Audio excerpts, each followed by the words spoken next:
Welcome back to When Harry Met Board Games, where we feed our people with relatable content, and our victory condition is your satisfaction. I'm Harry, and today we have another playthrough and review. Today I'm going to be playing through and reviewing this game right here, Skate the Card Game. Full disclaimer, this is a paid playthrough and review. Now this game, Skate the Card Game, is a trick-taking game with a twist for 2 to 4 players, recommended ages of 14 and over, and the estimated game length is somewhere between 30 to 60 minutes. So this is basically what the game looks like set up. We have this nice player mat here. We have 3 different decks of cards that we shuffle in the beginning of the game and place them on the playmat as so. We've got the trick deck right here. We've got the grind deck right here. And we've got the main deck, which is the skate deck right here. Now, at the beginning of the game, we're going to shuffle and deal 2 of these skate cards to all of the players around the table. Now, while this game does play all the way up to 4 players, for the purposes of this video, I will be simulating a 2-player game. Now, there are rules for a 5 to 8 player experience for those players who are interested in larger player counts. So, the goal of this game is to be the first player to complete 5 tricks. We're going to simulate a few rounds to give you an idea as to how the game plays. So, first of all, the first thing you do for the beginning of the game is you arbitrarily decide a player to go first. The rulebook recommends to let the player who last went skating choose to go first. So the first thing we're going to do is we're going to flip over the top card of the trick deck here, and this is going to determine the current trick. In order to win this trick, a player has to, on 2 separate turns, play a red foot card and a blue foot card, and we'll place it down right here. Now we're going to start with this player here on the left first, and they have this kick card, and they have this red foot card. So one of the things a player can do on their turn is to plant a card. That is, place a card down on their player area, which is referred to as their skateboard, and by doing this, they are halfway towards completing the current trick, which requires a red and a blue foot card. And right now they have the red card already. And they're going to draw a card to replace and have a hand of 2. You always have to have a hand of 2 cards. Now we're going to proceed to this player over here. And they've got this blue card and this kick card. And one of the things a player could do, the player could always choose one of these 4 actions. They could either push, plant, kick, or balance. This player here just finished planting. This player here can choose to plant as well because they have this blue card here, which is one of the colors that's required for the current trick. However, instead, they're going to place this kick card here. And by placing this kick card here, it allows them to discard one of the already previously planted cards of an opponent around the table. So they're going to make this player discard that red card. Now, this player here would have had a gnarly card, which is a very valuable card and basically represents a wild card. In response to this opponent's kick, they could have played their gnarly card down on their skateboard immediately to replace that lost foot card. So this player here is done with their turn. They're going to draw a card to draw back up to 2. And they drew this Eat Pavement card. This is a very detrimental card. You do not want to be caught with 2 of these cards in your hand, because if you do, you'll be forced to discard those 2 cards, draw 2 new cards to replace them. It will immediately end your turn if you're still in the middle of it, and it will force you to discard any previously planted foot cards, therefore undoing all of your progress. So you do not want to be caught with these Eat Pavement cards, or at least 2 of them in your hand. So we'll go back to this player over here, and let's see what they can do. So they already had that red card discarded, but they're going to play this blue card. Luckily for them, they still had a blue foot card. They would have been able to complete the trick, but thanks to their opponent, that won't be the case. And they'll draw a card, and they drew this gnarly card, which will be very useful to them later on. So now this player here is going to choose to play their blue foot card here. And they're also halfway towards completing the current trick. And they also drew a gnarly card. We move back to this player here, and they're going to play this gnarly card here. And now this gnarly card, as I mentioned earlier, can represent a wild card. It can represent any color a player chooses. So they'll use this to represent the red, and therefore they will have completed the current trick. However, before they collect this card and place it in their pool of victory points, the first thing they have to do is they have to draw their replacement card. Because in the case where they would have 2 Eat Pavement cards, then they would again be obligated to discard those pavement cards, replace them with 2 new cards, and they would also undo all their progress, which means even though they completed the current trick, it will be as if they had not completed it, because they'll have to discard these cards and start back from scratch. But that's not the case. This player doesn't have a single Eat Pavement card. Instead, they're going to simply discard the 2 cards that they played to contribute towards the current trick. They're going to grab the current trick card and place it over here in their area. Then we're going to flip over the new trick card over here. And here it's a heel flip. It requires a red and a green foot. And what's interesting about this game here is all the players around the table, if they had already planted some cards, as long as any of those cards match one of the colors on the newly revealed trick card here, they would actually be able to keep it. So they would start the next trick already halfway there. However, that's not the case. This player only had a blue card, and this trick card here, the heel flip, only has red and green. So they will be forced to discard the card. Now, another thing is, if the player who had just completed the previous trick had done so by having played 2 gnarly cards, that is 2 wild cards, instead of playing regular colored cards or a combination of gnarly card with a colored card, if they would have played 2 gnarly cards, then regardless of what the new card would have been, all players around the table would have been forced to discard all of their previously planted cards and start back from scratch. Now, this player had just completed a trick. In your traditional, conventional trick-taking games, usually the winner of the previous trick opens up the next hand. However, this is not a conventional trick-taking game. The player does not open up the next round, and they do not choose what the suit will be. The suit is always randomly decided by the flipping of this trick deck here. Instead, this is a strictly turn-based game where we'll continue to go around the table with the next player in the turn order. So this player is going to go here, and we have a red and a green, which we're aiming for, and they're going to play this gnarly card over here in order to represent one of those cards there. And now they're going to draw a card to replace their hand and fill it up to 2. This player here has a pink and a kick. He could play this kick card here in order to make this player get rid of their gnarly.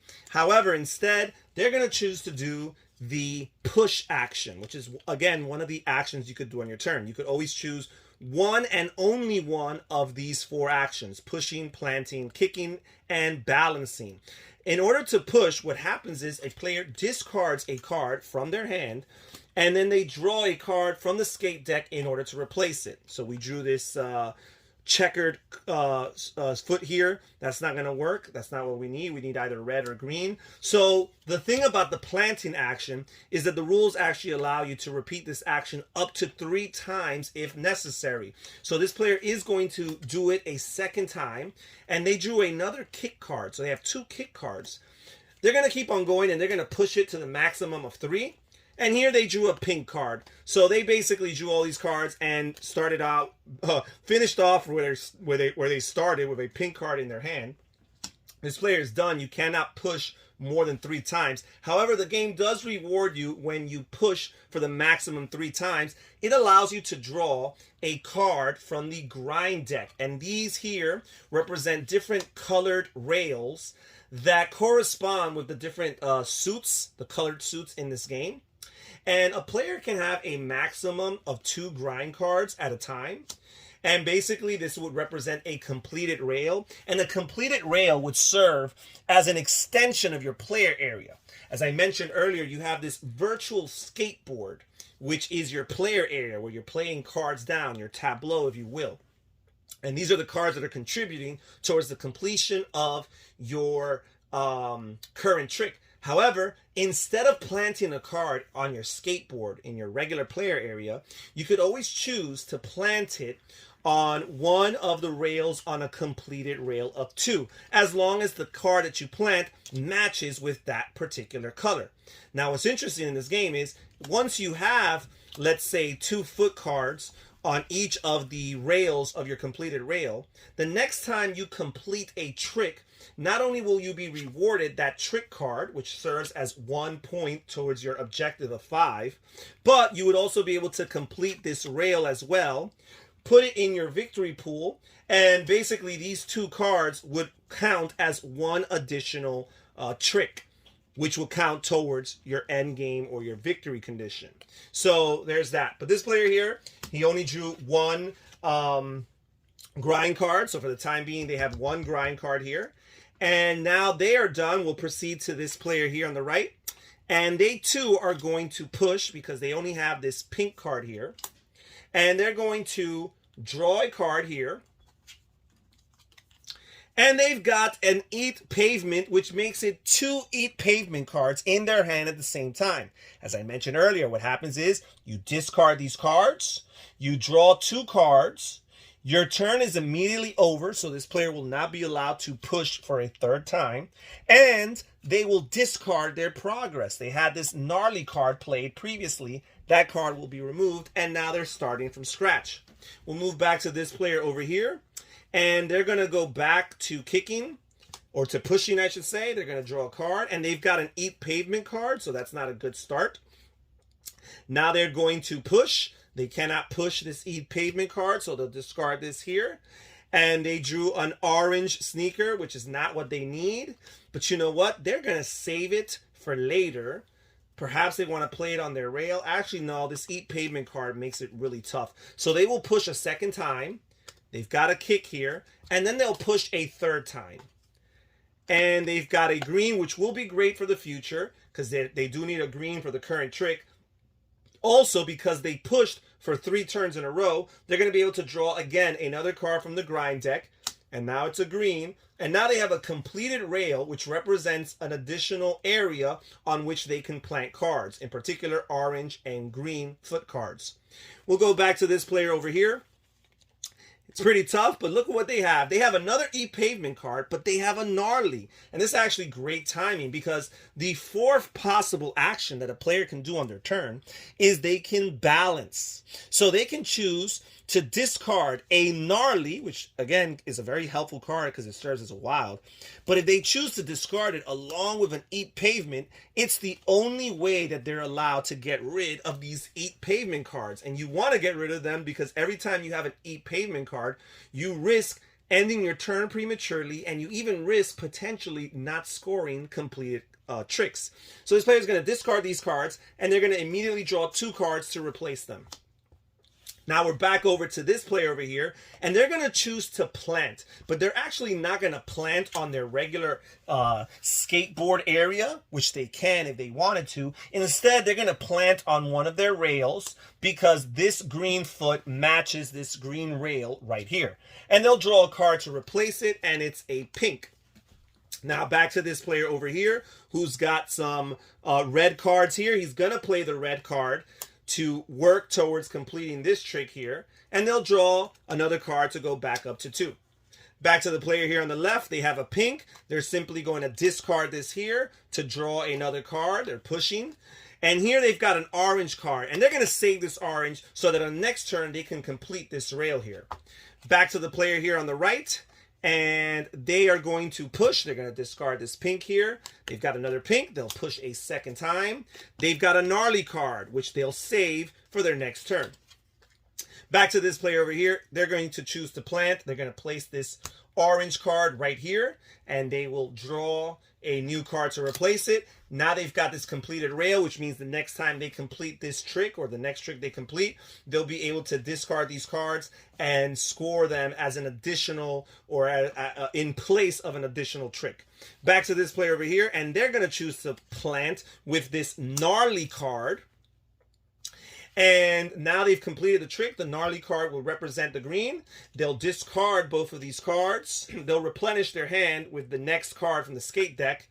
And they do not have 2 Eat Placement cards, or even 1 for that matter. So they're good. They'll be able to collect the trick that they just finished completing, set it aside in their pool, and now they have one completed trick towards the end game or winning condition of 5 completed tricks. And this is pretty much the way the game Skate the card game works.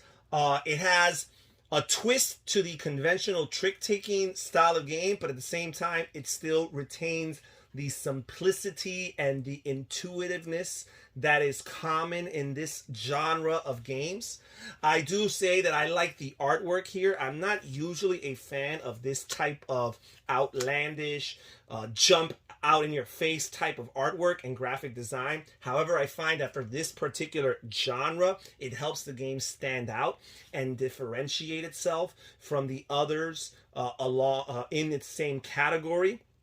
So I think that's a really neat way of distinguishing it. Usually trick-taking games have a very bland, or at the very least, typical graphic design and artwork, but this definitely jumps out the page and stands out to anybody who looks at it.